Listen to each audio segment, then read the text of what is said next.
माननीय सौ ललिता बाबर भोसले मॅडम उपस्थित आहेत. मॅडमचा परिचय द्यायचा म्हणजे सूर्याचा परिचय एका काजव्यांनी काय द्यावा. या ठिकाणी मॅडमचं कर्तृत्व एका खेडेगावापासून आंतरराष्ट्रीय स्तरावरती त्यांचं कार्य सर्वांना माहीत आहे. त्यांचं पूर्ण नाव ललिता शिवाजी बाबर. त्यांचा जन्म 2 जून 1989 मध्ये सातारा जिल्ह्यातील मान तालुक्यातील मोही या गावी झाला.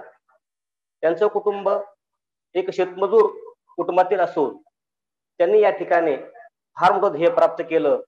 त्यांचं या ठिकाणी आमच्या व्याख्यानमालेमध्ये खूप खूप कौतुक करतो.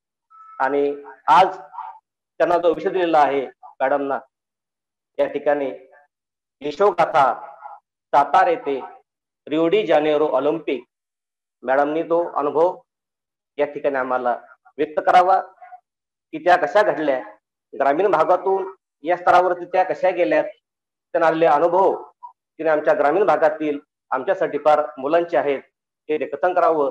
या ठिकाणी मॅडमचं पुनश्च या ठिकाणी स्वागत करतो आणि मॅडमनी या ठिकाणी आपलं मनोगत व्यक्त करावं. यानंतर सौ ललिता बाबर मॅडम.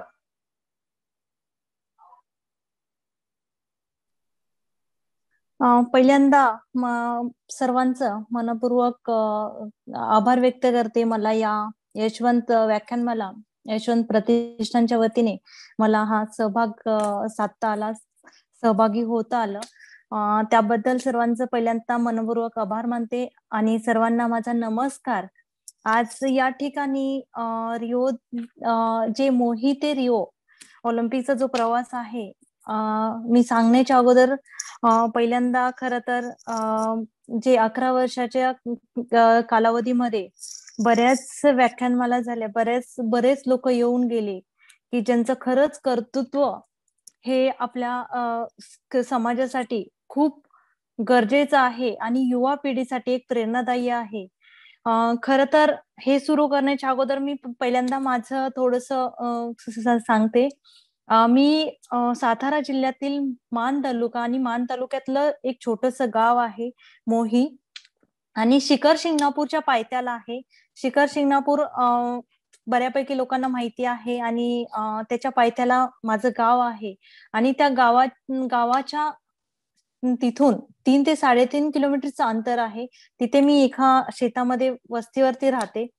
बाबर वस्ती म्हणून माझं एक छोटंसं घर आहे तिथे.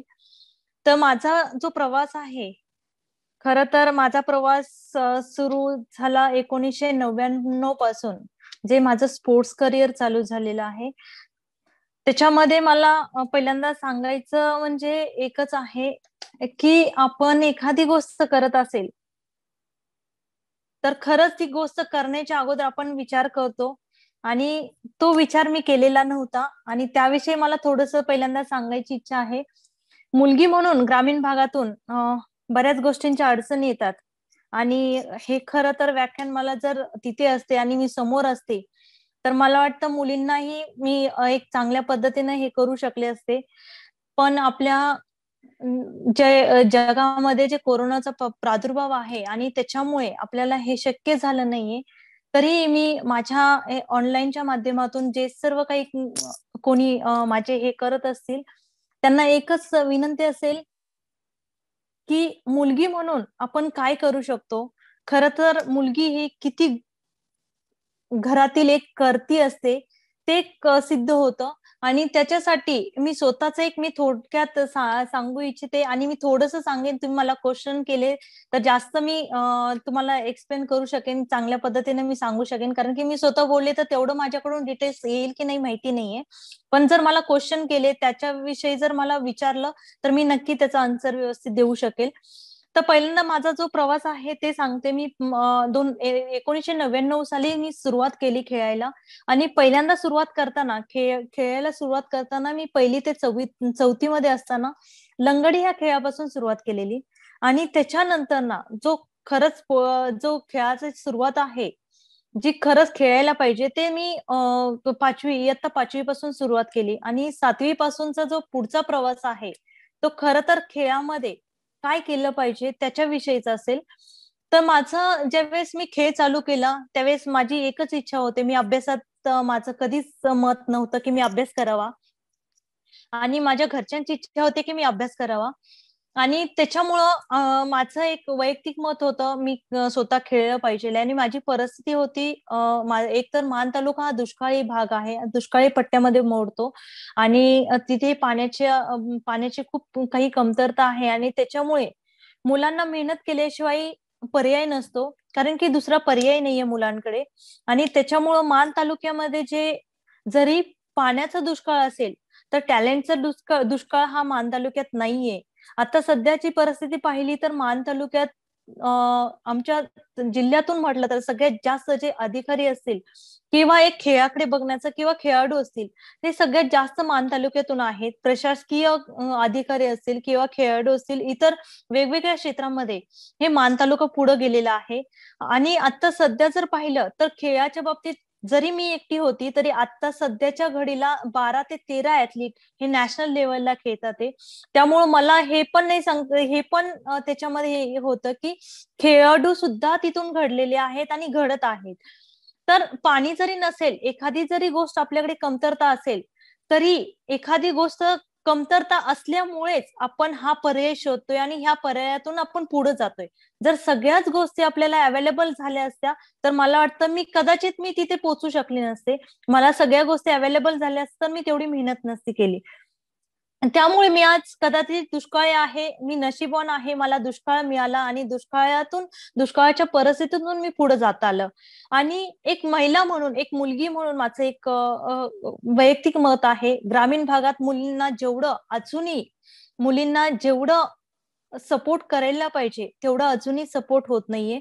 तर खरं तर माझं ग्रामीण भागातील जे पॅरेंट्स असतील त्यांना एक आव्हान असेल की आपण मुलींना जास्तीत जास्त ज्या क्षेत्रामध्ये त्यांची जायची इच्छा आहे त्या क्षेत्रामध्ये त्यांना जायला वाव दिला पाहिजे. आणि हे खूप गरजेचं आहे. आज मुलांबरोबर मुलीही पुढे जातात, आणि हे खरं गरजेचं आहे. आज माझ्या मते मुलांपेक्षाही मुली आज वरचढ आहेत. मुली कुठल्याही क्षेत्रामध्ये कमी नाहीयेत, हे दिसून येते. माझा प्रवास असा आहे, आणि अजूनही चालू आहे. त्या प्रवासामध्ये मी अजूनही आहे.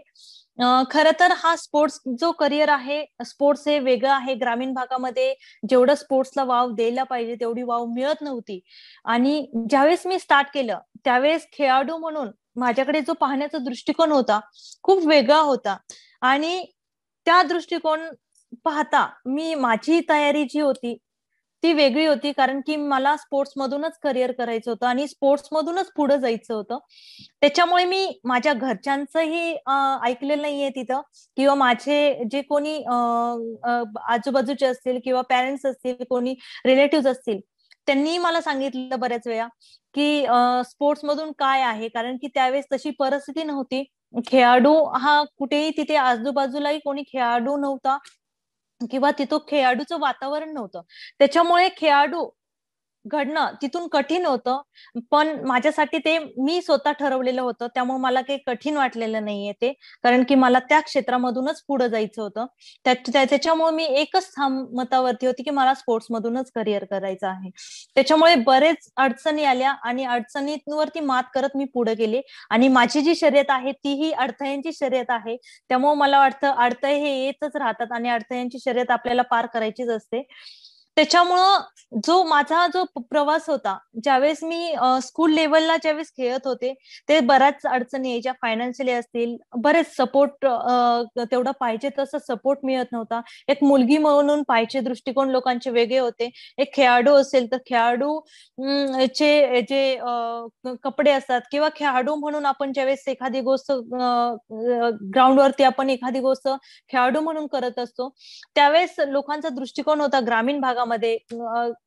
जर पाहायला गेलं तर ग्रामीण भागामध्ये लोक ना तेवढे साक्षर नव्हते, तेवढे लोकांमध्ये खेळाडूंविषयीची तेवढी मानसिकता नव्हती. आणि त्याच्यामुळे त्यावेळेस जो काळ होता त्यावेळेस मला वाटतं की मला बऱ्याच वेळा अडचणी आल्या आणि त्यावरती मी नेहमी मात करत गेली. घरच्यांचाही त्यावेळेस कधी कधी विरोध व्हायचा की तू केलंच नाही पाहिजे, तरी मी म्हणायची नाही, मला करायचंच आहे.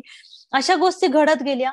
पण ह्या गोष्टी जर घडत नसत्या गेल्या तर मला वाटतं मी तिथेच थांबले असते. मी माझा जो दृष्टिकोन होता, माझा जो स्वतःचा एक आत्मविश्वास होता, तो कुठेतरी मी आयुष्यात मला काहीतरी करायचं होतं आणि तो आयुष्यभर मला तीच खंत राहिली असती की मी काहीतरी करायचं होतं आणि मी कुठेतरी थांबले.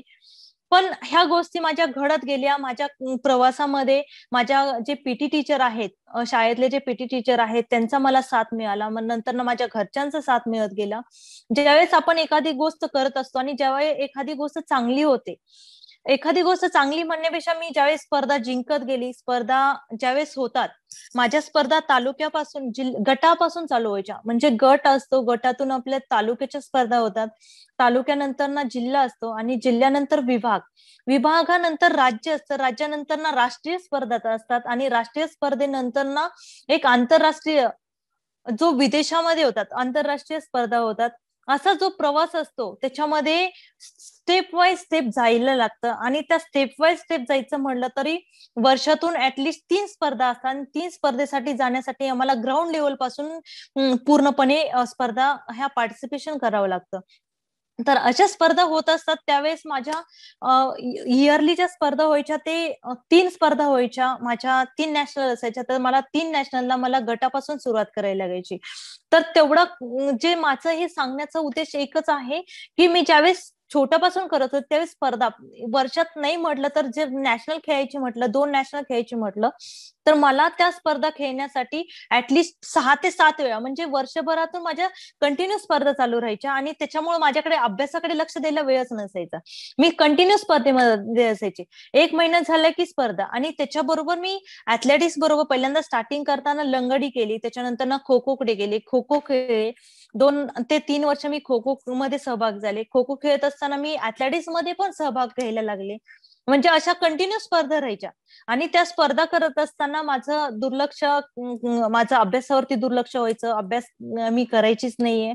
मग असं व्हायचं की माझ्या घरच्यांनी कधी कधी हे करायचे की अभ्यास करतच नाहीये, तू कंटिन्यू खेळाकडेच पळते, खेळच करत असते. आणि मुलगी म्हणून, एक मुलगा असता तर ती गोष्ट वेगळी होती. मुलगी म्हणून खेळणं हा एक वेगळाच विषय होता घरच्यांसाठी. कारण की मुलगा असेल तर मुलाला तेवढी वाव मिळायची, मुलींना तेवढी वाव मिळत नव्हती त्यावेळी. आणि घरात माझ्या घरामध्ये मी मोठी असल्यामुळे सगळं जे घरातलं जे कोणतीही गोष्ट असेल तर ते माझ्यावरती असायची. आणि त्याच्यामुळं माझ्या बरोबर मी सगळ्यात मोठी असल्यामुळे माझ्या पाठीमागचा जो परिवार होता, माझ्या मागचे जे बहीण भाऊ होते, त्यांच्यावरती लक्ष द्यावं लागायचं. सगळ्यांचं शिक्षण होतं, त्याच्याबरोबर माझा खेळही असायचा. आणि घरची परिस्थिती अशी असल्यामुळे शेतामध्ये जे पिकायचं त्या शेतातल्या ह्याच्यावरती सर्व माझी फॅमिली अवलंबून होते. आणि माझे जो परिवार होता तो पूर्ण परिवार होता, तो माझा 17 जणांचा परिवार होता आणि आमची जॉईंट फॅमिली होती ज्यावेळेस मी खेळत होते त्यावेळेस. आणि त्याच्यामुळं तो पूर्ण फॅमिली सांभाळणं आणि माझ्यावरती खेळावरती खर्च करणं एवढं शक्य नव्हतं. पण ते शक्य करण्यासाठी मी स्वतःसाठी माझा स्वतःचा एक विचार होता की कितीही झालं तरी आपल्याला ह्याच्यातून पुढे जायचंय. कारण की जर मी पुढे गेले नसते तर माझ्या परिवाराला मी सपोर्ट करू शकले नसते. त्यामुळं माझ्या ज्या घरचे होते तेही मला कधी कधी बोलायचे पण तरीही सपोर्ट करायचे नेहमी. त्यामुळे मला ही खंत नव्हती की मला बोलले तरी मला सपोर्ट करतात, हा विश्वास होता. त्याच्यामुळे मी स्पर्धा करत राहिली. 2006 मध्ये मी रेल्वेमध्ये जॉईन केलं. त्याच्या अगोदर मी ज्युनियरच्या स्पर्धा खेळले. ज्युनियर गटामध्ये ज्यावेळी स्पर्धा खेळली त्यावेळेस माझं एज, जरी मी अंडर 17 17 वर्षाची असताना मी 20 वर्षाच्या स्पर्धा खेळली. आणि त्याच्यातून मी महाराष्ट्रासाठी गोल्ड मेडल दिलं. आणि तिथून मला रेल्वेची ऑफर आली. रेल्वेमध्ये 2006 मध्ये अंडर एज मध्ये असताना, 17.5 वर्षाची असताना मला रेल्वेमध्ये ऑफर आली. 18 वर्ष कंप्लीट झाले की मला रेल्वेने जॉईन करून घेतलं. मी 2005 ला ऑफर आली. 2006 मध्ये मी जुलै महिन्यामध्ये 18 वर्ष कंप्लीट झाले की मी जुलै महिन्यामध्ये रेल्वेमध्ये जॉईन झाले. का तर मला जॉईन होणं गरजेचं होतं माझ्या परिस्थितीमुळे आणि माझ्या घरच्यांना सपोर्ट काहीतरी असावा, त्यासाठी मी रेल्वेमध्ये जॉईन झाले.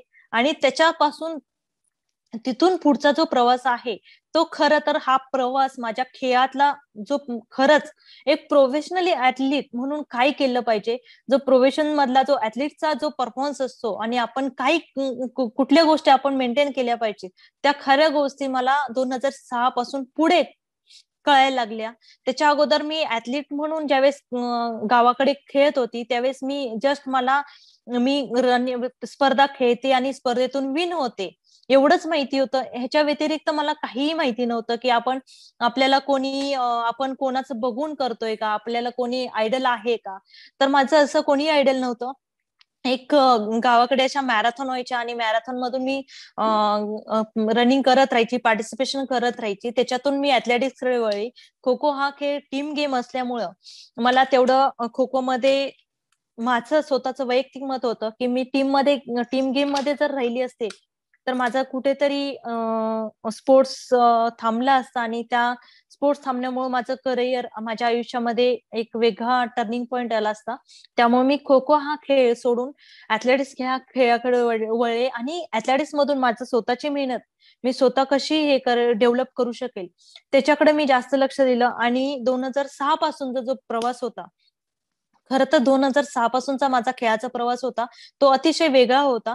2006 मध्ये मी रेल्वेमध्ये जॉईन झाल्यानंतर ना जो प्रवास होता त्याच्यामध्ये मला 2006 मध्ये मी फेब्रुवारी ते एप्रिल ह्या 3 महिन्यामध्ये ज्युनियर कॅम्प माझा त्रिवेंद्रम मध्ये लागलेला होता. आणि त्याच्यातून आमचं ज्युनियर इंटरनॅशनल ज्या आंतरराष्ट्रीय स्पर्धा होत्या ऍथलेटिक्सच्या आंतरराष्ट्रीय स्पर्धेमध्ये एशियन ऍथलेटिक्स चॅम्पियनशिप म्हणून ह्या चायना इथं होणार होत्या आणि त्या स्पर्धेसाठी आमचा ज्युनियरचा 3 महिन्याचा कॅम्प त्रिवेंद्रम मध्ये लागला. त्यावेळेस खरं मला पहिल्यांदा इंजुरी आली आणि ती इंजुरी इतकी भयानक होती की त्याच्यातून मला 2 ते 2.5 वर्ष मला सावरण्यासाठी गेले. एखाद्या खेळाडूला ज्यावेळेस इंजुरी येते त्यावेळेस त्याच्यातून सावरणं खूप कठीण असतं आणि सावरला तर तो परफॉर्मन्स करेल की नाही हे माहिती नसतं. आणि अशा परिस्थितीत माझे 2 ते 2.5 वर्ष मी इंजुरीमध्ये घालवले. आणि त्यावेळेस माझं वैयक्तिक मत झालं की मी आता रेल्वेमध्ये लागले आणि सेंट्रल गव्हर्नमेंटची जॉब आहे, आपण स्पोर्ट्स करायचं कशासाठी, आपल्याला जॉबही लागलाय, आपण करतो तर जॉबसाठी करत असतो. आणि स्पोर्ट्स मधून जॉब लागलेला आहे आणि मी घरच्यांसाठी मी माझ्या ह्याच्यातून त्यांना मदत करू शकते. तर त्याच्यावरती मी थांबण्याचा निर्णय घेतलेला. 2008 पर्यंत मी इंजुरीमध्ये होते. त्याच्यानंतर ना माझ्यावरती बर्डन यायला लागलं की 3 वर्षाचा बॉन्ड होता रेल्वेमध्ये आणि 3 वर्षाच्या बॉन्डमध्ये आम्हाला परफॉर्मन्स देणं जरुरी असतं, कारण की तसा बॉन्ड आम्ही लिहून दिलेला असतो. आणि त्यावेळेस माझ्या स्पोर्ट्स ऑफिसरनी मला सांगितलं, जर तू खेळली नाही तर तुला आम्ही रेल्वेतून काढून टाकू. तर त्यावेळेस मला बरेच वेळा असे बोलायला लागल्यानंतर ना मी हळूहळू प्रॅक्टिस चालू केलं. 2007ला एंडिंगला मी ज्यावेळेस प्रॅक्टिस चालू केलं, मला इंजुरी होते, खूप मी प्रयत्न केले, सगळ्या ट्रीटमेंट केल्या, तरी माझी इंजुरी काही व्यवस्थित होत नव्हती. मी थोडं प्रॅक्टिस करायचे, नंतर ना थांबायचे, असे बरेच 2.5 वर्ष गेले. 2007ला मी एंडिंगला चालू केलं. जरी इंजुरी असेल तरी मी चालू केलं. त्याच्यामध्ये बऱ्याच अडचणी आल्या. खूप वेळा मला कॉम्पिटिशनला माघारी घ्यावी लागले. कॉम्पिटिशनच्या अगोदर इंजुरी व्हायची, कॉम्पिटिशन चांगलं प्रॅक्टिस केले की इंजुरी यायची. तर त्याच्यानंतर ना मी 2008 मध्ये जून जुलैमध्ये आमच्या स्पर्धा चालू होतात, ज्या की आमच्या नॅशनल आणि डिपार्टमेंटच्या कॉम्पिटिशन असतात. तर त्याच्यामध्ये मी पार्टिसिपेशन करायचं ठरवलं आणि 2008 मध्ये ऑगस्टमध्ये मी रेल्वेच्या स्पर्धा पार्टिसिपेशन केलं, ज्या माझ्या डिपार्टमेंटच्या असतात. आणि आम्हाला त्याच्यामध्ये पॉईंट देणं गरजेचं असतं. आम्हाला मेडल गरजेचं नव्हतं, पण मला एक पॉईंट देणं गरजेचं होतं आणि तो पॉईंट मी 2008 मध्ये दिला. त्याच्यामध्ये ज्यावेळेस मी ते दिल्यानंतर ना जरा माझे स्पोर्ट्स ऑफिसर बोलले की ठीक आहे, आता तू पॉईंट दिले तर तू इथून पुढे मेडलसाठीही प्रयत्न करायचे आहेत आणि मेडलही आम्हाला तुझ्याकडून अपेक्षा आहे की तू मेडलही दिलं पाहिजे. तर त्यावेळेस तो जो कालावधी होता 2.5 वर्षाचा, तो कालावधी आठवला की ह्याच्यातून मी घरच्यांसाठी थोडस सपोर्ट करू शकत होते. पण जर मी चांगला स्पोर्ट्स केला तर मी नक्कीच अजून घरच्यांना चांगली मदत करू शकेन. घरचे असतील किंवा माझे भावंड असतील, त्यांना चांगल्या पद्धतीने मी सपोर्ट करू शकेल, त्यांचं एज्युकेशन चांगल्या पद्धतीनं होईल. त्याच्यानंतर मी ज्यावेळेस 2008 मध्ये स्पर्धा खेळली, 2008 नंतर ना मी कंटिन्यू कॉम्पिटिशन चालू केल्या. कंटिन्यू इंजुरी असतानाही मी कंटिन्यू चालू केल्या. इंजुरी विसरले पूर्णपणे. 2009 मध्ये माझा जो कालावधी होता, खरंच 2009 मध्ये मी नॅशनलला पहिल्यांदा मी ज्युनियर मधून सिनियर मध्ये आले. आणि सिनियरची जी कॉम्पिटिशन असते खूप टफ असते. जरी ज्युनियर मध्ये आपण खेळलो तर सिनियरला मेडल येईलच असं नसतंय, कारण की ज्युनियरची कॉम्पिटिशन वेगळी असते, सिनियरची कॉम्पिटिशन वेगळी असते. आणि त्याच्यामुळं मला 2009 मध्ये मी सिनियर मध्ये चांगला परफॉर्मन्स करेल की नाहीये हे गॅरंटी नव्हती. 2009 मध्ये ज्यावेळेस मी सिनियर कॉम्पिटिशन खेळली त्यावेळेस मला एक चांगलं मेडल येईल का नाही माहिती नव्हतं. पण ज्यावेळेस मी कॉम्पिटिशन खेळले त्यावेळेस मी 2009 मध्ये सिनियर नॅशनल मध्ये मला मेडल आले. आणि तिथून पुढे माझा ऍथलेटिक्सचा जो मेन प्रवास आहे तो सुरू झाला. 2009 पासून जो प्रवास सुरू झाला ते आज 2018 पर्यंत मी सिनियर मधून खेळले. आणि सिनियर मधून कंटिन्यू मी ऑलिम्पिक असतील, इंटरनॅशनल स्पर्धा असतील, ज्या नॅशनल असतील, मी कंटिन्यू खेळत राहिलेले आहे. माझा जो स्पोर्ट्सचा प्रवास होता 18 वर्ष मी कंटिन्यू मी स्पोर्ट्स ऍथलेटिक्स मधून स्पोर्ट्स करिअर केलेलं आहे. 18 नंतर ना मी थोडस स्टॉप केलं. तर तो 2009 नंतर ना मी 2009 मध्ये इंटरनॅशनल खेळली. आणि तिथून खरं प्रवासाची सुरुवात झाली. जो प्रवास होता स्पोर्ट्ससाठी आपण किती डेडिकेटेड असलं पाहिजे, किंवा एक एक एक एक मिनिट, एक एक मायक्रो सेकंड किती इम्पॉर्टंट असतं ते मला त्यावेळेस कळालं. ज्यावेळेस मी 2009 मध्ये इंडिया कॅम्प मध्ये आमचं सिलेक्शन झालं. इंडिया कॅम्प हा खरं तर सांगायचं म्हटलं तर आपल्या इंडियामधून जे जे चांगले चांगले ऍथलीट असतील, जे चांगले ऍथलीट असतील आणि ज्यांनी चांगला परफॉर्मन्स केला असेल ते गव्हर्नमेंट त्यांना एक फ्री ट्रेनिंग देतात. त्यांचं डाईटचं सगळं राहण्याची व्यवस्था असते. त्यांना कोचेस फ्री दिले जातात, कोचेस बाहेरून मागवले जातात. आणि त्यावेळेस मी 2009 मध्ये मी कॅम्पमध्ये, इंडिया कॅम्पमध्ये गेले. आणि तिथून माझा खरा ऍथलेटिक्सचा प्रवास सुरू झाला, की मी ऍथलीट म्हणून काय केलं पाहिजे आणि ऍथलीट किती डेडिकेटेड असतो, किती गोष्टी त्याला कराव्या लागतात. कारण की ह्या गोष्टी खरंच माहिती नव्हत्या. आणि अजूनही लोकांना वाटतं ऍथलेटिक्स म्हणजे फक्त पळणं आहे, ऍथलेटिक्सला काही खर्च येत नाहीये, कुठल्याच गोष्टी ऍथलेटिक्स मध्ये खर्च होत नाहीये. तर असं काही नसतं. हे मला तिथे गेल्यानंतर गेलं. आणि त्यानंतर ना मी सर्वांना हेच सांगते, ऍथलेटिक्स पण हा खर्चिक गेम आहे. आणि त्याच्यामध्येही खर्च केल्याशिवाय आपण, त्याच्यामध्येही चांगलं काहीतरी केल्याशिवाय आपल्याला पर्याय नसतो. आणि ऍथलेटिक्स हा वैयक्तिक गेम आहे. ऍथलेटिक्स मध्ये खरं तर आपण किती स्ट्रॉंग आहोत, आपण किती मेहनत केलेली आहे ते आपण जगाच्या समोर दाखवू शकतो. कारण की हा एक स्वतः गेम करायचा आहे आणि स्वतःच कर्तृत्व स्वतः समोर दाखवायचं आहे. त्यामुळे मला वाटतं की ऍथलेटिक्स मध्ये जी मेहनत आहे, खरंच मेहनत करावी लागते. आणि 2009 ते 2016 जो प्रवास होता त्याच्यामध्ये मला अडचणी आल्या. मी मॅरेथॉन केल्या. फायनान्शियली सपोर्ट गरजेचा होता, तेवढा फायनान्शियली सपोर्ट मिळत नव्हता.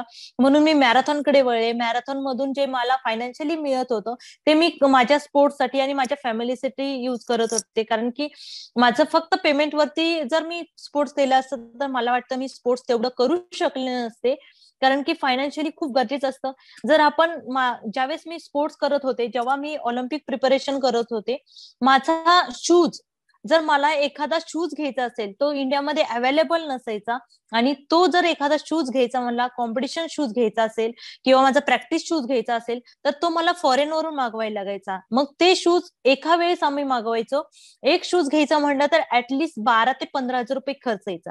मग तो शूज मला घ्यायचा म्हटलं तर माझ्या मी पेमेंट वरतून मिळू शकत नव्हतं तेवढं मी घेऊ शकत नव्हते. त्यामुळे मी मॅरेथॉन करायची. मॅरेथॉन मध्ये मी 2012 ते 2015-16 पर्यंत मी फुल मॅरेथॉन केल्या, ज्या की 42 किलोमीटरच्या मॅरेथॉन असतात. आणि आपली इंडियातली जी टॉप मॅरेथॉन आहे तर ती आता टाटा मॅरेथॉन आहे, स्टँडर्ड चार्टर मुंबई मॅरेथॉन आहे, ती 42 किलोमीटरची असते. आणि ती मॅरेथॉन मी कंटिन्यू 12 ते 15 पर्यंत हॅट्रिक विनर होते. मी 3 वर्ष कंटिन्यू मुंबई मॅरेथॉन मध्ये प्रथम क्रमांक मिळून हॅट्रिक हे केलेली होती त्या मॅरेथॉनची. त्याच्यानंतर ना माझा इव्हेंट चेंज केला मी. 2013 नंतर मी मॅरेथॉन 14 मध्ये मी मॅरेथॉन सोडली. 2014 मध्ये मॅरेथॉन नंतर ना मी स्टिपलकडे वळले. स्टिपल हा माझ्यासाठी वेगळा गेम होता, कारण की मी सगळे लॉंग डिस्टन्सचे सगळे इव्हेंट्स केलेले होते आणि त्याच्यानंतर ना राहिलेला फक्त स्टिपल चेस होता आणि तो मला करायचा होता की त्याच्यातूनही मला काही करिअर करता येईल का. मी 2014 मध्ये मला बऱ्याच वेळा कोचने माझा कोच होता तो बेलारूसचा रशियन कोच होता आणि तो खूप स्ट्रिक्ट आहे. म्हणजे जर त्याच्याविषयी जर एखाद्याला विचारायचं म्हटलं तरी तो मला माझ्या पॅरेंट्सला कधी भेटू दिलं नाहीये, मला मोबाईल नव्हता, म्हणजे बऱ्याच गोष्टी. आणि या गोष्टी आता मला कळतात की कोचनं केलं त्याच्यामुळं आज मी या ठिकाणी पोहोचू शकले. तर बऱ्याच गोष्टी असतात त्याच्यामध्ये. खेळाडू म्हणून आपल्याला खूप डिसिप्लिन राहणं गरजेचं आहे. महत्वाचा मुद्दा, जर आपण डिसिप्लिन मध्ये असेल तरच आपण खेळाडू म्हणून खेळू शकतो. कारण की डिसिप्लिन नसेल तर आपल्याला खेळामध्ये खरंच आपण चांगल्या पद्धतीनं हा खेळ खेळू शकत नाहीये. डिसिप्लिन खूप गरजेचे असते याच्यामध्ये. आणि डिसिप्लिन हे किती गरजेचं आहे, इम्पॉर्टंट आहे, ज्यावेळेस मी कॅम्पमध्ये गेले त्यावेळेस कळालं. तर बऱ्याच वेळा मला अडचणी येत राहिल्या, अडचणींवरती मात करत गेली. परिस्थिती होती, परिस्थितीमध्ये घरच्यांचे अडचणी असायच्या. ज्यावेळेस मी 2012 मध्ये मॅरेथॉन खेळली, मॅरेथॉन मधून विनर झाले, त्यावेळेस घरच्यांचं असं मत होतं की मी लग्न केलं पाहिजे. आपण ग्रामीण भागामध्ये मुलींचं 18 वर्ष पूर्ण झालं की लग्न करण्याची जी मानसिकता असते घरच्यांची, आणि त्यांची बरोबर आहे ही मानसिकता असं मला वाटतं. त्यांनी त्यांच्या मुलीचं लग्न करावं असं त्यांची इच्छा होती आणि मी त्यांना नेहमी नकारच देत गेले. का तर मला माझं करिअर करायचं होतं आणि करिअर करायचं असेल तर माझी एक इच्छा होती. मी इंटरनॅशनल खेळली होती आणि मी ऑलिम्पिक करावं, ऑलिम्पियन व्हावं, ते माझं एक स्वप्न होतं. कारण की ज्यावेळेस आपण इंटरनॅशनलला जातो, ज्यावेळेस आपण नॅशनल स्टेट खेळतो, त्यावेळेस नॅशनलची इच्छा होते की आपण नॅशनल खेळलं पाहिजे. अपेक्षा वाढत जातात, तशी माझी अपेक्षा वाढत गेली. आणि 2012 नंतर माझ्या घरच्यांचं चालू झालं की मी लग्न केलं पाहिजे, लग्न करणं गरजेचं आहे, कारण की तुझ्या पाठीमागही बहिणी आहेत आणि माझ्या पाठीमागं माझ्या 2 बहिणी भाऊ आहेत, माझ्या काकांच्या मुली आहेत. तर असा परिवार होता आणि त्याच्यामुळे घरच्यांची अपेक्षा होती मी लग्न केलं पाहिजे. तर ते अपेक्षा मी पूर्ण करू शकत नव्हते, कारण की माझी करिअर, मी जी मेहनत केलेली आहे, मी जे एवढे दिवस बाहेर राहिलेले आहे घरापासून दूर राहून, एवढ्या मेहनत करत असेल आणि एवढ्या गोष्टी जर मी घरच्यांना समजावून सांगत असेल तर माझी अपेक्षा होती घरच्यांनी समजून घ्यावं. आणि घरच्यांनी मला समजूनही घेतलं, त्यांनी मला सपोर्ट केला. आणि ज्यावेळेस मी मॅरेथॉन केल्या त्याच्यानंतर ना मी ऑलिम्पिकचं, ज्यावेळेस ऑलिम्पिकसाठी प्रिपरेशन करत होते 2014 पासून मी इव्हेंट चेंज केला. मॅरेथॉन किंवा लॉंग डिस्टन्सचे जे 5 किलोमीटर 10 किलोमीटर मी जे ट्रॅक इव्हेंट मध्ये करत होते, त्याच्यानंतर ना माझा जो इव्हेंट होता तो चेंज केला.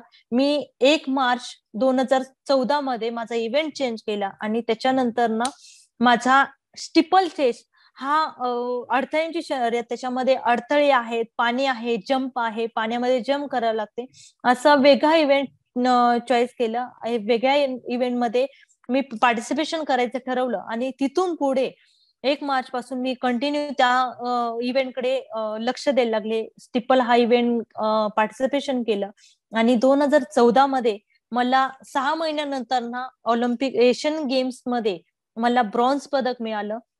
खरं तर ही मला खूप आव्हानात्मक गोष्ट होती, कारण की 6 महिन्यामध्ये इव्हेंट चेंज करून एक नॅशनल रेकॉर्ड करणं, एक एशियन गेम्स मध्ये पार्टिसिपेशन होणं आणि त्याच्यामध्ये मेडल घेणं, हे मला खूप आव्हानात्मक होतं. कारण की माझ्या बरोबर जी पळणारी मुलगी होती ती नॅशनल चॅम्पियन होते, international Asian games gold medallist होते आणि तिच्या नावावरती नॅशनल रेकॉर्ड होतं आणि तिला मला हे करणं, कारण की ती 2010 ची एशियन गेम्स गोल्ड मेडलिस्ट होते, ती आपल्या इंडियाचीच आहे.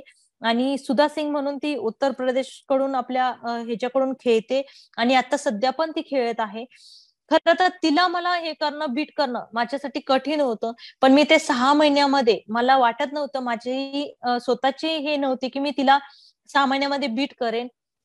आणि तिला मी बीट केलं. एक नवीन इव्हेंट माझ्यासाठी होता, सगळ्याच गोष्टी नवीन होत्या.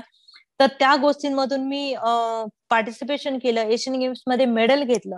पण तिथून पुढची जी जर्नी होती खूपच वेगळी होती, कारण की ऑलिम्पिक समोर होतं. आमचं टार्गेट फक्त ऑलिम्पिक होतं. 2014चे एशियन गेम्स आमच्यासाठी फक्त एक कॉम्पिटिशन होते, ती पण इंटरनॅशनल कॉम्पिटिशन म्हणून फक्त आम्ही करत होतो. तर हा जो प्रवास होता त्याच्यामध्ये मला घरच्यांचाही तेवढाच हे राहायचं कधी कधी घरचे म्हणायचे बस आता घरी ये, आणि माझ्या कोचचं वेगळंच असायचं की तू इथे प्रॅक्टिस का नाही केलं, इथं चुकले तिथं चुकले, ते वेगळंच होतं. म्हणजे दिवसभर सगळ्या गोष्टींवरती लक्ष द्यायला लागायचं. घरच्यांचे फोन आले तर त्यांनाही उत्तर द्यायला लागायचं. संध्याकाळी मी प्रॅक्टिस जर व्यवस्थित केली नाही त्यांना कोचला उत्तर द्यावं लागायचं. आणि दिवसभर ह्याचं टेन्शन राहायचं की आम्ही खायचं काही. हा एक मुद्दा होता. म्हणजे मी ज्यावेळेस स्पोर्ट्स करत होती त्यावेळेस आमचा जो डाईट होता, डाईट प्लॅन जो कोचने दिलेला होता, त्याच्यामध्ये फक्त आणि फक्त व्हेजिटेबल्स होते. ते पण उकडलेल्या भाज्या खायच्या, उकडलेलं आपण जे नॉनव्हेज आहे ते खायचं, विदाऊट स्पायसी. म्हणजे जे आपण खाणार आहे ते तिखट नसेल, ऑइली नसेल, किंवा आपण जे मसालेदार खातो ते नसेल. तर त्यावेळेस असं वाटायचं की आपण स्पोर्ट्स कशासाठी करतोय, आपण एवढं जर कमवलेलं आहे तरी आपल्याला खायला मिळत नाहीये. आणि ही गोष्ट मला त्यावेळेस वाटायची की आपण खातोय करतोय कशासाठी. कधी कधी कोणी फोन केला आणि विचारलं काय खाल्लं, काय जेवण झालं, तर आम्ही सांगायचोच नाही. पुढचं काहीतरी बोला, आम्ही हाच क्वेश्चन करायचा, आम्हाला दुसरं काहीतरी बोला, आम्हाला जेवणाविषयी विचारू नका. कारण की कोच आम्हाला कधीच म्हणजे स्पायसी दिलेलं नाहीये. किंवा आम्ही एखाद्या स्पर्धेला गेलो तर तिथे आमच्या बरोबरचे आमचे जे कलिग्स आहेत, मित्रमैत्रिणी असतील, त्या भेटल्या, आमच्या समोर खायच्या, पण आम्हाला तिथे खायला यायचं नाही. म्हणजे अशी परिस्थिती होती की करतोय कशासाठी. एक दिवस असं वाटायचं की आम्ही पळून यावं घरी, पण अशी परिस्थिती होती की मला समोर इकडं यायचं म्हटलं तर माझी घरची परिस्थिती आठवायची, आणि तिथे करायचं म्हटलं तर तो पर्यायच नव्हता, कारण की मला ते खाल्ल्याशिवाय मला पर्यायच नव्हता. आणि त्याच्यामुळं असं वाटायचं की ठीक आहे, हे दिवस पण निघून जातील आणि ह्या दिवसातून पण चांगलं काहीतरी हे अनुभवायला मिळेल, त्यामुळे हे गोष्टी करायचे. आणि ज्यावेळेस मी 2014 मध्ये एशियन गेम्स खेळले तरी माझा कोच नाराज होता की तू चांगल्या स्पर्धा केलेली नाही. आणि एक गोष्ट मी नक्की सांगेन याच्यामध्ये मला जी आठवली, ज्या ज्या वेळेस मी चांगल्या स्पर्धा केले त्या त्यावेळी माझ्या कोचनं कधीच मला चांगलं हे म्हटलेलं नाहीये. आणि हे मला आता अनुभवते की जर मला कोच चांगलं म्हटलं असतं तर कदाचित मी तिथूनच माघारी आले असते. ऑलिम्पिक पण राहिलं असतं, माझ्या वर्ल्ड चॅम्पियनशिप किंवा जे एशियन गेम्सला, एशियन चॅम्पियनशिपला जे मेडल घेतलेलं आहे कदाचित तेही घेऊ शकले नसते जर मला कोचने माझी वावा केली असते, मला चांगलं म्हटलं असतं, किंवा मला एक आनंदाची चांगल्या ह्याची थाप दिली असते, तर मला हे शक्य नव्हतं. हे मला आत्ताच जाणवतं. कारण की ज्यावेळेस आपण चांगलं म्हणतो त्यावेळेस कधीतरी कदाचित पुढे वाईट होणार असतं. म्हणून माझा कोच, मला असं वाटतं की त्यामुळे त्याने मला कधीच चांगलं हे शब्द बोललेले नाहीयेत. मी ज्यावेळेस मी चांगल्या स्पर्धा केल्या, त्याच्यामध्ये नॅशनल रेकॉर्ड केले, मी एशियन चॅम्पियनशिपला गोल्ड मेडलिस्ट होते, चॅम्पियनशिप रेकॉर्ड केलं, आणि ऑलिम्पिकमध्ये मी क्वालिफाय झालेली पहिली ऍथलीट होती की मी ऑलिम्पिकला क्वालिफाय झालेली इंडिया टीम मधून, ऍथलेटिक्स मधून. तरी माझा कोच बोलला मला की तू नाही चांगलं केलेलं, म्हणजे तू पाहिले अजून चांगलं करू शकत होते. त्यावेळेस मला वाईट वाटलं की मी एवढं चांगलं केलं, मी एशियन गेम्सला, एशियन चॅम्पियनशिपला गोल्ड मेडलिस्ट आहे, एशियन चॅम्पियनशिप रेकॉर्ड होल्डर आहे, ऑलिम्पिक क्वालिफाय करणारी पहिली मुलगी आहे, तरी मला कोच चांगलं म्हणत नाही. पण ते शब्द मला आत्ता आठवतात. म्हणून आत्ता मी सांगू इच्छिते की आपल्याला कोणीतरी चांगलं म्हणावं हे कधीच अपेक्षा ठेवू नये. वाईट म्हणेल त्यावेळेसच आपलं चांगलं होईल हे दृष्टिकोन ठेवला तर आपलं नक्कीच चांगलं होईल. हा मला अनुभव आलेली गोष्ट आहे, त्यामुळे मी शेअर केली ही गोष्ट की ज्यावेळेस चांगलं म्हणतो त्यावेळेस आपलं कधीच चांगलं होणार नसतं. त्यामुळे आपण ह्या गोष्टी नेहमी लक्षात ठेवायला पाहिजे. लोकांनी आपल्याला वाईट म्हणलं तर आपलं नक्कीच चांगलं होईल, आणि हे नक्कीच माझ्या अनुभवातली गोष्ट आहे आणि मला अनुभव आलेला आहे. त्यामुळे आता मला फील होतं की मला कोचने जे झालं आणि कोचने जे केलं, खरंच मी ती माझ्यासाठी एक गॉड आहे, आणि त्याच्यामुळेच मी हे सर्व करू शकले. कारण की एवढी केअर माझ्या जीवनामध्ये, जेवढी केअर माझ्या कोचने घेतली, आणि तो इंडियन नाही, तो बेलारूसचा रशियन कोच आहे, आणि तो एवढी काळजी घेत असेल तर मला वाटतं की माझ्या आई वडिलांनी जेवढी काळजी घेतली नसेल त्याच्यापेक्षा पण जास्त तो काळजी माझी घेत होता. कारण की आई वडील थोडे थकतील की नाही बाबा आता तुझं तू कर, पण तो व्यक्ती असा होता की त्यांनी माझ्या जीवनामध्ये ज्यावेळेस मी स्पोर्ट्स करत होते, त्याच्यापाशी होते, त्यावेळेस त्याने सगळं, म्हणजे आम्हाला ज्यावेळेस आम्ही प्रॅक्टिसला जायचो, आमच्या बॅगा घ्यायचा, पाण्याची बॉटल, सगळं जे काय आम्हाला स्पोर्ट्सच्या इक्विपमेंट ज्या आम्हाला ग्राउंड वरती फील्ड वरती लागतात, कॉम्पिटिशनच्या वेळेस लागतात, त्या गोष्टी तो स्वतः घेऊन फिरायचा आमच्या मागे. म्हणजे आम्हाला कॉम्पिटिशन करायची म्हटलं तर आमच्या बॅगा, आम्हाला वेट नको म्हणून तो स्वतः घेऊन फिरत होता. आणि एवढं सहजा कोणीच करत नाहीये. जरी आपली फॅमिली जरी असेल तरी म्हणतात की नाही, तुझं तू घे आणि तुझं तू घेऊन चल. एवढ्या सगळ्या गोष्टी, मायक्रो गोष्टी, म्हणजे एक छोटी गोष्ट असेल ती गोष्ट स्पोर्ट्स मध्ये किती महत्वाची असते हे गोष्ट मला त्यावेळेस कळाली. कारण की एक मायक्रो सेकंड मध्ये आमचं मेडल जाऊ शकतं. आणि खरं ही गोष्ट माझ्यासोबत झालेली आहे. कारण की एशियन गेम्सला पण मी फक्त एक मायक्रो सेकंड मध्ये माझे मेडल्सचे हे झालेलं आहे. आणि त्या मायक्रो सेकंड किती महत्वाचं असतं हे मला त्यावेळेस समजलं. की मला कोच नेहमी सांगायचं की एक एक मायक्रो सेकंड महत्वाचं आहे. आणि ते ज्यावेळेस मी स्वतः बघितलं, स्वतः अनुभवलं, त्यावेळेस मला कळालं. आपण ज्यावेळेस कोणी सांगतात त्याच्यावरती कधीच लक्ष देत नाहीये. आणि ह्या गोष्टी आपण ज्यावेळेस स्वतः अनुभवतो त्यावेळेसच कळतात. आणि बरेच वेळा मला हेही अनुभव आलेला आहे, मुलगी म्हणून ज्यावेळेस आपण स्पोर्ट्स करत असतो त्यावेळेस एक स्पोर्ट्स म्हणून मुलीकडे बघण्याचा दृष्टिकोन असतो, तो खूप वेगळा असतो. आणि तोही मला अनुभवायला बऱ्याच वेळा मिळाला. माझ्या घरच्यांपेक्षा बाहेरच्या लोकांनी मला खूप जास्त लोक हे करायचे की कशासाठी मुलीला खेळ देताय, मुलीला अभ्यास करू द्या, की काय गरजेचं आहे स्पोर्ट्स करणं, मुलीनं करायचं असतो का स्पोर्ट्स. बऱ्याच वेळा मी माझ्या घरच्यांना समजवलं, मी करते ते योग्य आहे आणि तुम्हाला ह्याचा नक्कीच रिझल्ट चांगला मिळेल. तर घरचे मला कधी कधी, एक दिवस असं झालेला होता त्याच्यामध्ये मला 10 ते 15 दिवस मला घरीही बसावं लागलेलं होतं. त्याच्यामध्ये मी घरी बसलेले होते. आणि त्याच्यानंतर मी काहीच केलं नाही. घरचे काही जरी बोलले तर मी त्यांच्याकडे लक्षच द्यायचे नाही. जेवायचं नाहीये किंवा अभ्यास करायला जायचे. घराच्या बाजूला एक लिंबाचं झाड होतं. अभ्यास कर म्हटलं की पुस्तक घ्यायचं, एक चटई घ्यायची, लिंबाच्या झाडेखाली मस्त बसायचे आणि तिथेच डोळ्यावरती तोंडावरती पुस्तक घ्यायची आणि झोपून जायचे. का तर मला अभ्यासात इंटरेस्ट नव्हता. आणि ही गोष्ट मला खरं मी करायला पाहिजे होते. आता वाटतं की मी अभ्यासही करायला पाहिजे होता खेळाबरोबर.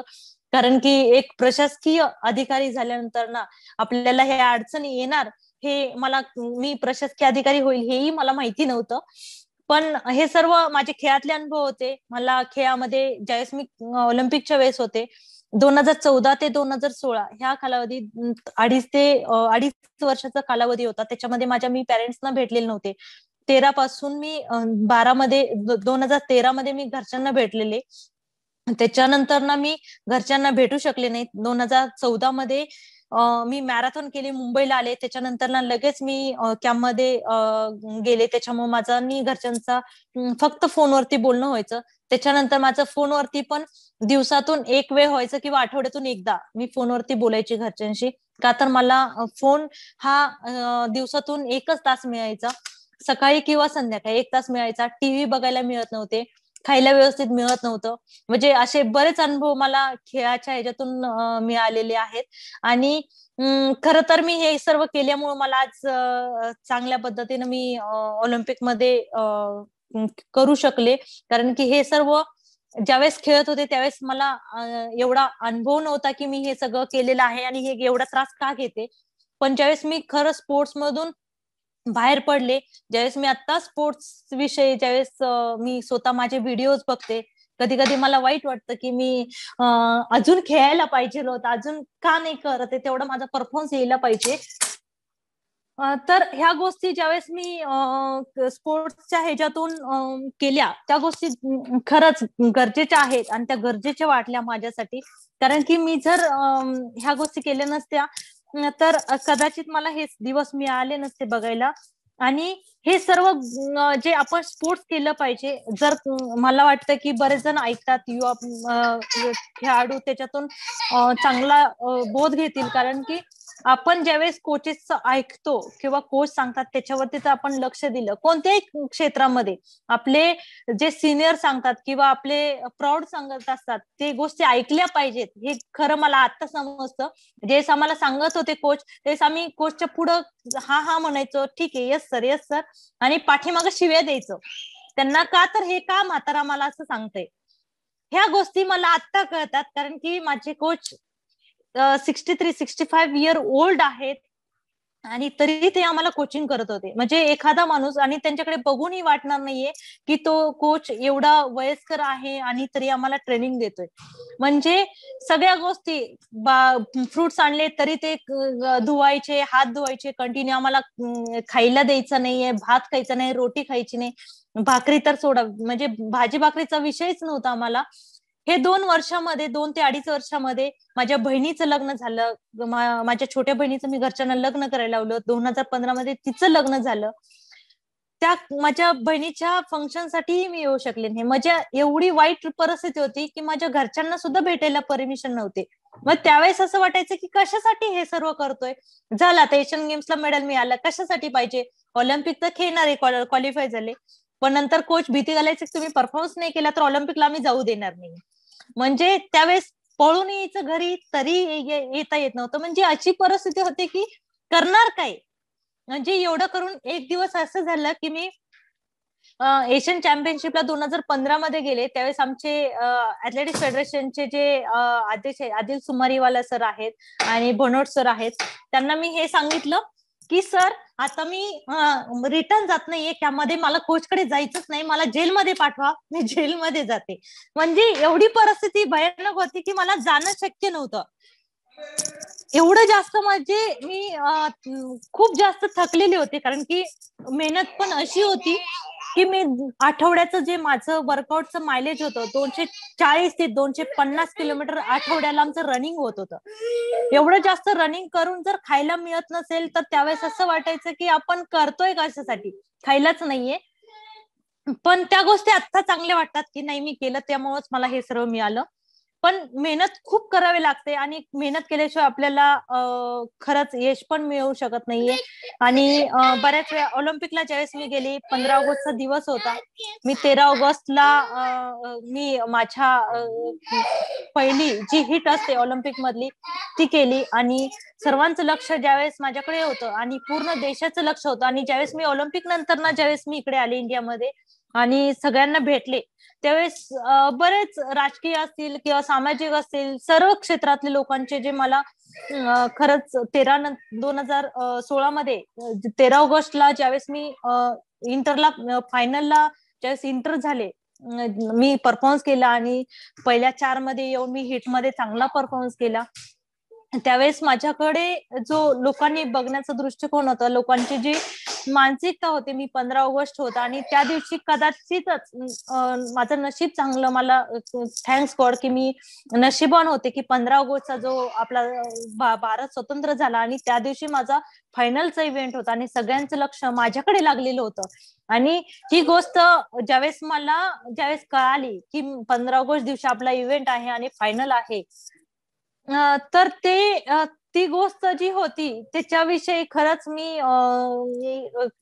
यकीन नाही करू शकत. हा दिवस जो होता माझ्यासाठी खरंच आयुष्यातला माझ्या आयुष्यातला सगळ्यात महत्वाचा दिवस मानते. आणि त्या दिवशी मला ही गोष्ट माहिती नव्हते की मी पळेल की नाहीये, कारण की सगळं इंडियाला माहिती होतं की मी 15 ऑगस्टला पळणार आहे, पण मलाच माहिती नव्हतं मी त्या दिवशी पळेल की नाहीये. कारण की मला अशी इंजुरी झालेली होती की माझा गुडघा जो होता पूर्णपणे सुजलेला होता, मला लागलेलं होतं, इंज्युर्ड झालेली होती मी. आणि त्यामुळं मी ही गोष्ट कोणाला सांगितलेली नव्हती त्यावेळी. आणि त्यावेळेस मला इंजुरी झालेली होती. मी 24 तास आयसिंग केलं, त्याच्यामध्ये आयसिंग करून मी कंटिन्यू ते इव्हेंटसाठी प्रिपेअर झाले, पण मला माहिती नव्हतं मी पूर्णपणे फुल करेल, कम्प्लीट करेल की नाही. त्याच्यामध्येही मला देवाने साथ दिली आणि मी कम्प्लीट करून पहिल्या 10 मध्ये आले. खरं तर तीच माझ्यासाठी महत्वाची गोष्ट आहे, कारण की एवढी मेहनत केलेल्याचं कुठंतरी चीज झालं हे मला जाणवलं. कारण की आपण मेहनत जर केली तर नक्कीच आपल्याला यश हे मिळतच, हे या गोष्टीतून मला साध्य झालं. किंवा ती गोष्ट त्यावेळेस कळाली, आपण जर कंटिन्यू मेहनत केली तर आपल्याला कधी नाही कधी त्या मेहनतीचं फळ मिळेल, हे नक्की मला त्यावेळेस कळालं. आणि आपण जर मेहनत केली तर मला वाटतं की आपण नक्कीच आपलं ध्येय पूर्ण करू शकतो. माझा सांगण्याचा मुद्दा एक छोटी छोटी गोष्टी हेच होतं की आपण मेहनत करा आणि आपल्याला मेहनतीचं फळ हे नक्कीच अनुभवायला मिळेल, अनुभव येईल. कारण की जोपर्यंत आपण मेहनत नाही करत, आपण जर बसून जर मी म्हटलं असतं मला ऑलिम्पिक मध्ये नाही मी आता फायनल खेळणारच आहे आणि मला माहितीये, माझे विश्वास आहे देवावरती की मी करेन म्हणून. तर शक्य नाही, आपण त्याच्यावरती खरंच आपण मेहनत करायला पाहिजे. आणि मी त्यावेळेस मी इंजुर्ड असताना मी त्याच्यावरती आयसिंग करणं मी सगळं चालू ठेवलं. मी म्हटलं असं त्यावेळेस की मी फायनलला गेले, आता काय गरज आहे करण्याची, काही आपल्याला आपण मेडल तर नाही घेणार. पण मला हे माहिती होतं की मला ते करायचं आहे आणि मला चांगला परफॉर्मन्स हिटला जे केलं त्याच्यापेक्षा चांगला करायचा आहे. ते गोष्ट मी ठरवली आणि त्याच्यामुळे मी ऍटलिस्ट मी पहिल्या 10 मध्ये तरी आले. जर माझं जर टार्गेट होतं, जे टार्गेट नाही मी अचीव करू शकले, पण मी त्याच्यातच खुश होते. कारण की मी इंजुर्ड होऊन जर बेस्ट 10 मध्ये येत असेल तर चांगले असते, तर नक्कीच चांगला परफॉर्मन्स आला. पण तो दिवस माझा नव्हता, त्यामुळे मी ते पूर्ण करू नाही शकली. पण मला वाटतं की जे मी नाही केलं ते माझ्या हातून घडावं आणि माझ्या हातून चांगले खेळाडू घडवण्यासाठी मी नक्की प्रयत्न करेन. असा होता ऑलिम्पिकचा प्रवास.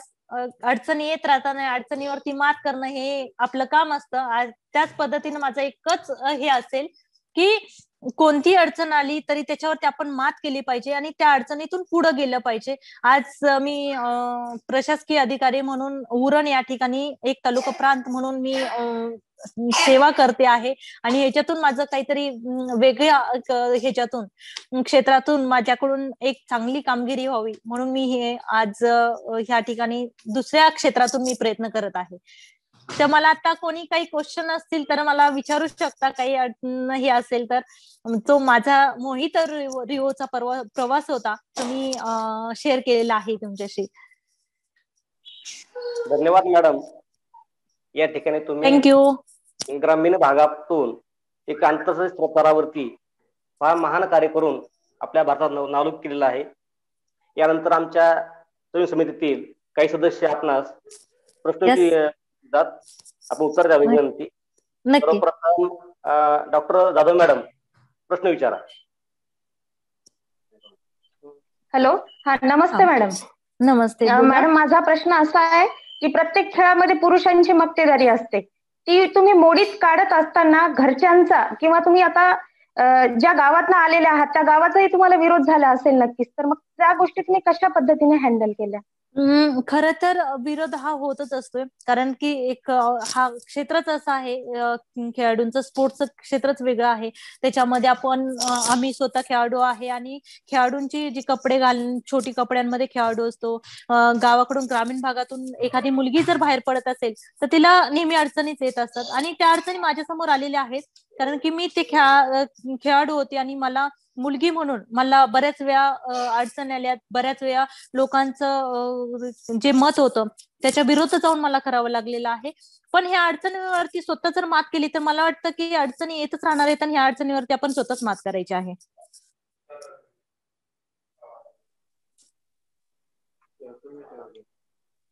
मॅडम, खेड्यातून एक मुलगी आंतरराष्ट्रीय पातळीवर जाते, त्यावेळेस सगळं ग्रामीण भागातील विद्यार्थिनींना आपण काय सांगू इच्छिता याच्यामध्ये?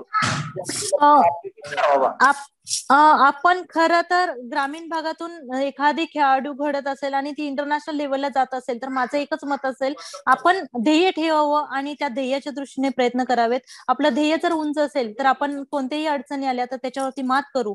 आणि ती जर अडचण असेल आणि कोणतीही गोष्ट असेल किंवा मुलगी म्हणून जर अडचणी येत असतील तर आपण स्वतःच टार्गेट आपण स्वतः ठरवलं पाहिजे. मुलगी म्हणून आज कुठल्याही क्षेत्रात कमी नाहीये हे मुलींनी खरं दाखवून दिलेलं आहे. त्यामुळे माझं वैयक्तिक मत असेल, मुलींनी सामोरे यावं, आपल्या पॅरेंट्सला समजावून आपले ध्येय पूर्ण करावेत.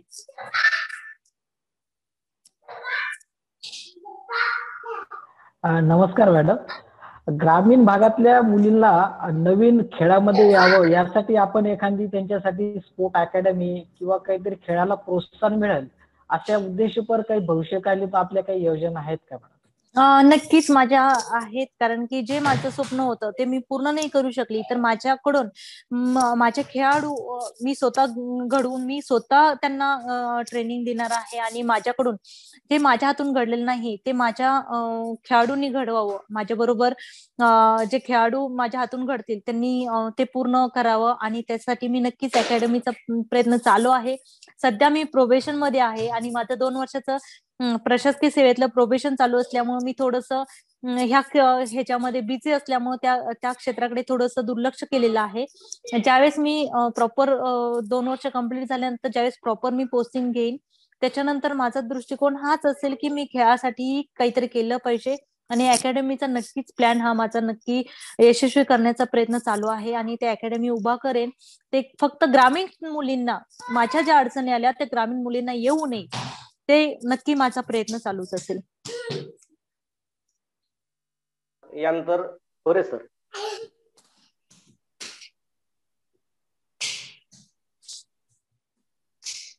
म्यूट आहे.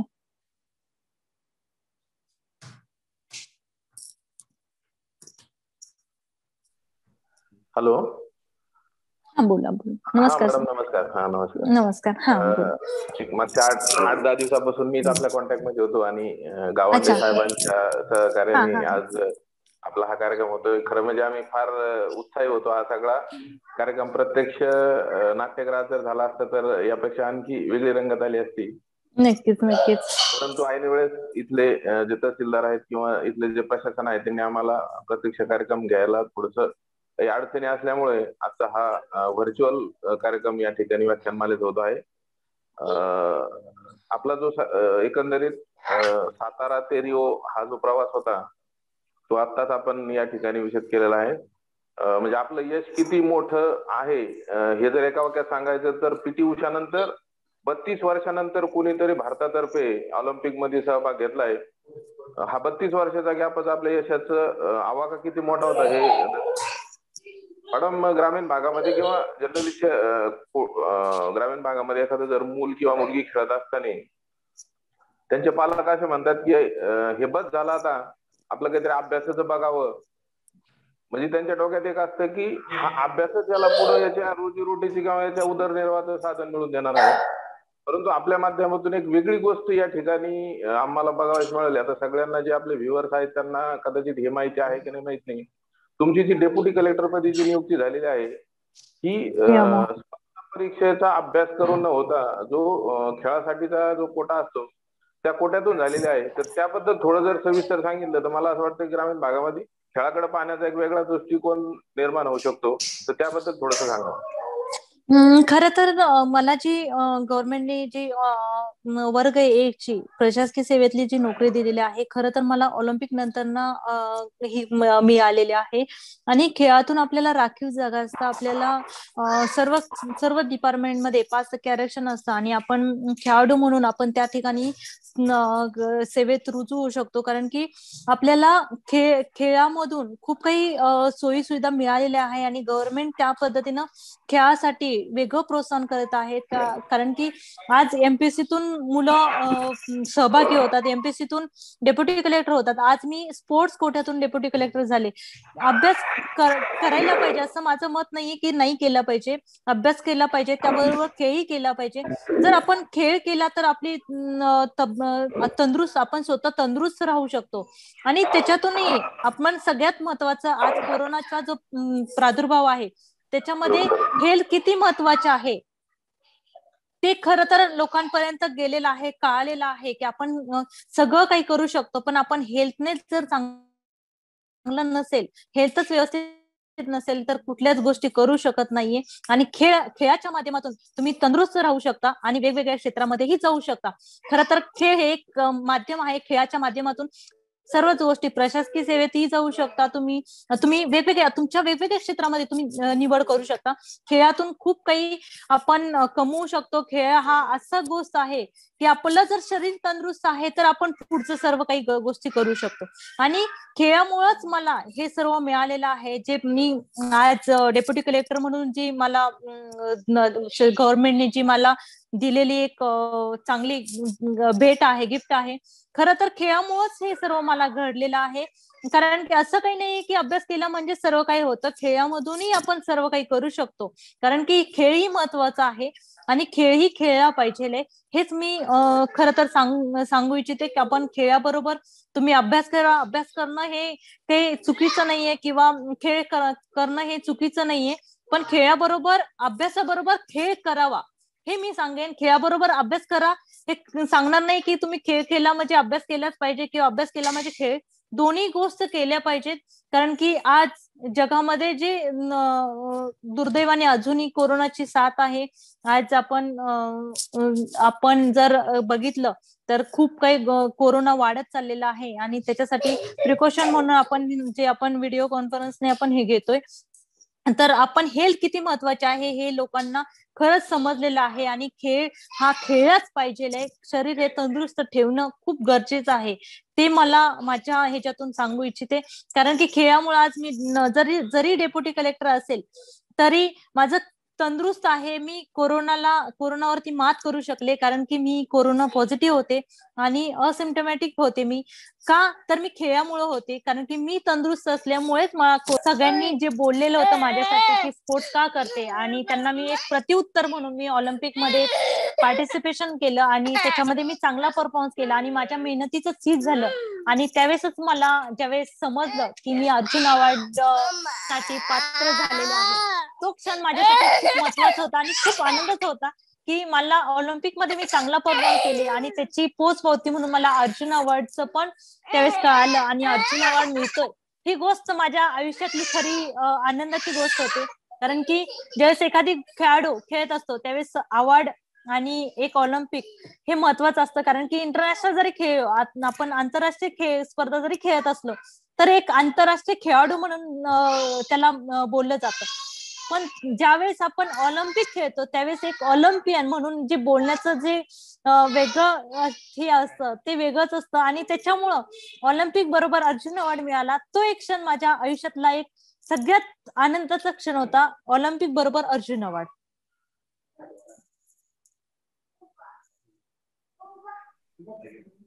आयुष्यामध्ये असे काही क्षण येतात ज्या ठिकाणी माणूस आवाज येतोय? हो येतो मॅडम. माणसाच्या आयुष्यामध्ये असा काही क्षण येतो हॅलो की माणूस हॅलो हॅलो आवाज येतो मॅडम? हो hello madam. Hello hello hello hello आवाज येतोय मॅडम? हॅलो तुम्ही बोला. हॅलो हा मॅडम. हॅलो आवाज येतो का? नाही सर मॅडमचा माईक. हॅलो मॅडम आवाज येतो? हा येतोय.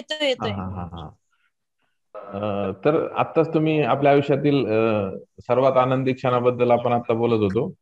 परंतु हे सगळं आपण जो प्रवास सांगितला तर तो हा सगळ्या आनंदी गोष्टींचा सांगितला किंवा ज्या आयुष्यात चांगल्या गोष्टी घडल्या.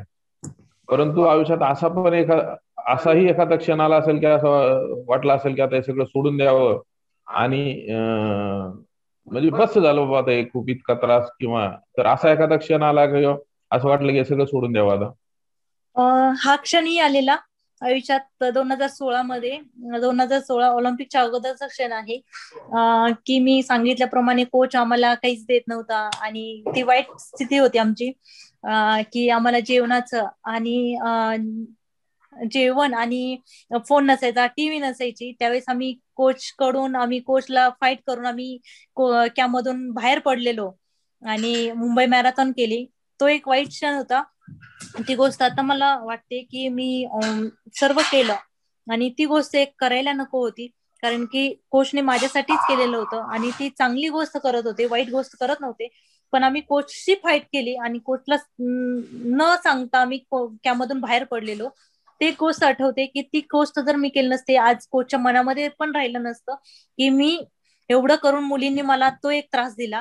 तर ती गोष्ट एक माझ्या आयुष्यभर लक्षात राहील की मी कोचला असं करायला नको होतं. ज्या गोष्टी मला आज ऑलिम्पियन घडवलं, अर्जुन अवॉर्ड त्यांच्यामुळे मिळाला, तर ती गोष्ट मला त्रासदायक आहे आणि अजून मला त्रास वाटतो. ह्या गोष्टी मी माझ्या मिस्टरांना तर आपल्याकडे तेवढ्या सोयी सुविधा किंवा आपल्याकडे जे बाहेरच्या देशामध्ये लहानपणापासून आपल्याकडे स्पोर्ट्सच्या दृष्टिकोन पाहिलं जातं. मी स्वतःच सांगते की मी 5वी-6वी नंतर ना स्पोर्ट्सकडे मी स्वतःची इंटरेस्ट होता म्हणून आपण करतो.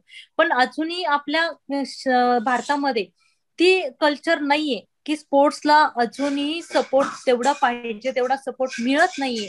आणि जर सपोर्ट तेवढा मिळाला तर माझ्या मते आपण ही कुठेही कमी नाहीये. आपणही तेवढे मेहनती आहोत, आपल्यामध्ये तेवढी स्ट्रॉंग क्षमता आहे की आपण ते करू शकतो. पण आपल्या इथे तेवढे फॅसिलिटीज नाहीयेत, तेवढे फॅसिलिटी मिळत नाहीयेत आणि तेवढी कॉम्पिटिशन स्पिरिट नाही आपल्यात.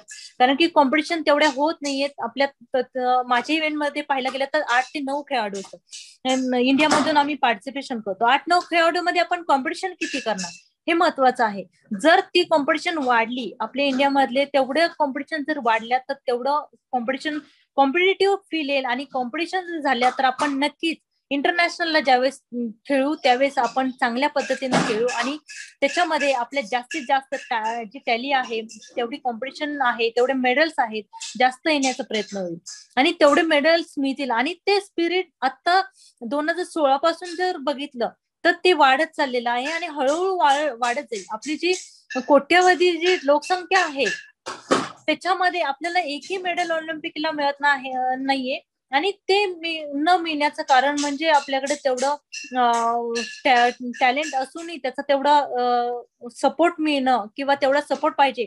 आज इंडियामध्ये पाहिलं तर आपण क्रिकेट सोडलं तर दुसऱ्या खेळाकडे दुसरे जर खेळ बघितले त्याच्यामध्ये जर मेडल बघितली आणि त्या मेडलच्या ह्याच्यानुसार जर बघितलं तर त्या खेळाडूला एक कॉम्पिटिशन झाल्यानंतर 8 ते 10 एक महिना त्याच्यानंतर आपण बघितलं तर तो खेळाडू कोण आहे किंवा त्याच्याकडे आपण बघतो. आपण स्वतः जर बघितलं तर त्या गोष्टी होत नाहीये आणि तेवढं आपल्या स्पोर्ट्सकडे लक्ष दिलं जात नाहीये.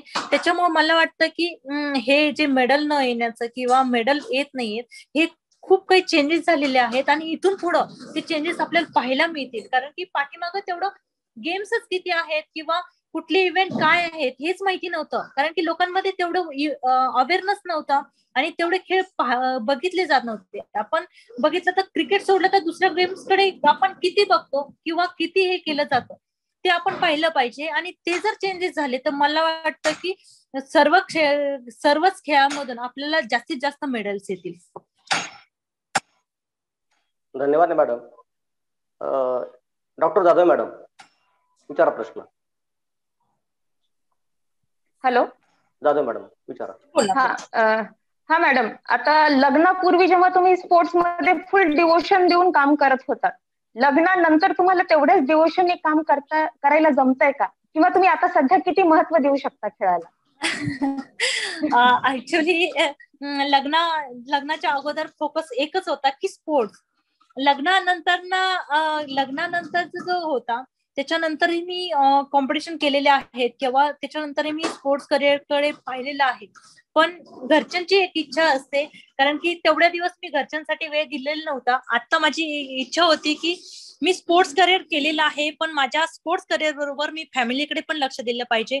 आणि माझ्या मिस्टरांची इच्छा अजूनही आहे की मी स्पोर्ट्स मध्ये चांगलं करिअर करावं आणि लग्नानंतरही इंटरनॅशनलला मेडल्स घ्यावीत. पण ती अपेक्षा अजूनही मी पूर्ण केलेली नाहीये आणि माझा तो प्रयत्न आहे.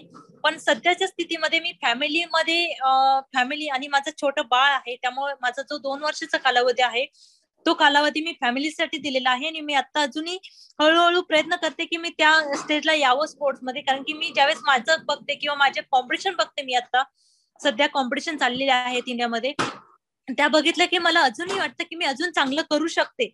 आणि माझा प्रयत्न असेल की मी अजूनही स्पोर्ट्सकडे लक्ष द्यावं. पण तेवढं लक्ष जेवढं मी फोकस लग्नाच्या अगोदर करत होते तेवढं फोकस आता करणं शक्य होत नाहीये माझ्याकडून.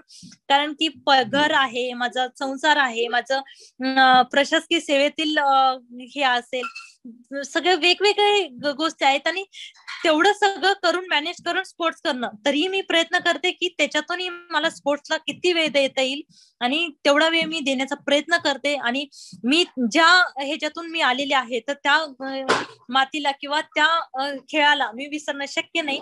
त्यामुळं त्याच्याकडे तर माझं वेळात वेळ काढूनही स्पोर्ट्सकडे लक्ष देते आणि लक्ष देतच राहणार आहे. पण जेवढं पाहिजे तेवढा वेळ देता येत नाहीये. खूप छान मॅडम. डॉक्टर आनंद सर. मॅडम, आता तुम्ही एक प्रशासनातील एक महत्वाचा घटक झालेला आहे. तुमचं हे नवीन प्रशासनाला खेळाच्या संदर्भात जागृत करण्यासाठी किंवा खेळ आपल्या महाराष्ट्रातल्या भूमीत वाढवण्यासाठी तुम्ही प्रशासनाला काय काय सूचना देऊ शकतात? कसं आपल्याला आपला महाराष्ट्रातील हे वेगवेगळे खेळ आहेत याबद्दल आणखी दुसऱ्या बाबर मॅडम तयार होत्या, यासाठी तुम्ही काय काय प्रशासनाला सूचना देता? प्रशासनामध्ये राहूनही आपण करू शकतो. माझं मत आहे की जरी प्रशासनात असेल तरी आपण खेळाकडे बघण्याचा दृष्टिकोन माझा हाच असेल की आपण माझ्याकडून माझ्यापेक्षा चांगले खेळाडू कसे घडतील. जरी प्रशासनात असेल तर प्रशासन हा भाग वेगळा राहील आणि खेळाडू म्हणून खेळाचा भाग वेगळा राहील. खेळाकडे जो दृष्टिकोन आहे माझा पाहण्याचा तो वेगळाच आहे. कारण की प्रशासनात जरी असेल तरी हा खेळ आहे आणि खेळासाठी मी माझं जे वेगळं खेळाकडे पाहण्याचा दृष्टिकोन आहे तो करतच राहणार आहे. कारण की जरी मी असेल तरी मी नेहमी हाच प्रयत्न असतो की मी खेळातून खेळाडू घडवावेत आणि एक त्यांना खेळातून चांगली वाव मिळावी. प्रशासनातून जर मला काही मदत करता आली खेळाडूंना ग्रामीण भागातल्या तर मी नक्की त्यांनाही मदत करण्याचा माझा प्रयत्न असेल की प्रशासनातूनही मला चांगला प्रयत्न करून ज्या अडचणी मला आल्या त्या अडचणी ग्रामीण भागातल्या मुलींना येऊ नये तर त्या दृष्टिकोनातूनच मी प्रयत्न करेन.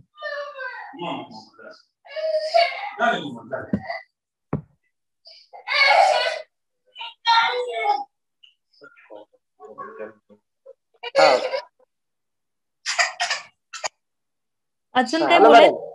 हो मॅडम, ग्रामीण भागामध्ये आजही आई वडिलांची साथ एक मुलांना मिळते तशी मुलींना मिळत नाही. तर तुम्ही या ठिकाणी पालकांना काय सांगू शकाल का? ग्रामीण भागामध्ये आमच्या शाळेमध्ये आम्ही बघतो की त्या ठिकाणी पालकांचं म्हणणं असतं की माझ्या मुलांनी शिकावं, मुलींनी शिकू नये. होता मुली हुशार आहे आमच्याकडं, हा, तरी त्यांना त्या ठिकाणी पालकाची मनस्थिती असते, मानसिकता असते, ती आपल्याला कशी बदलता येईल? मी माझ्या स्वतःच सांगते. आपण जर मानसिकता बदलायची असेल तर आपण स्वतः प्रयत्न केले पाहिजेत. कारण की आता माझ्या तालुक्यात बघायला गेलं तर खेळाविषयीची जे मानसिकता होती लोकांची, मुलींना बाहेर न काढणं, मुलींना त्यांच्या क्षेत्रामध्ये त्यांची क्षेत्र निवडण्याची संधी देत नव्हते. पण आता ज्यावेळेस मी बाहेर जाते किंवा मी माझ्या तालुक्यात जाते त्यावेळेस मला असं अनुभवायला मिळतं की वयोवृद्ध 60-65 वर्षाचे वयोवृद्ध सुद्धा रोडवरती दिसतात, वॉकिंग करताना, रनिंग करताना. म्हणजे हे एक आपण बदलण्यावरती आहे, आपण बदलू शकतो. कारण की मी पॅरेंट्सना ज्या ठिकाणी कार्यक्रम होतात त्या ठिकाणी हे सांगत असते, तुम्ही जास्तीत जास्त मुलींना तुम्ही बाहेर काढा, त्यांच्या क्षेत्रामध्ये त्यांना त्यांचं क्षेत्र निवडण्यासाठी तुम्ही प्राधान्य द्या. तुम्ही जर मुलांना देत असेल तर मुलीही कमी नाहीये, तर मुली त्या पद्धतीने प्रयत्न करू शकतात. नक्कीच तुमचं नाव उंचीवरती पोहोचवतील. ज्या पद्धतीने मुलं पोहोचवतील की नाही ती गॅरंटी ह्या युगात मी देईल.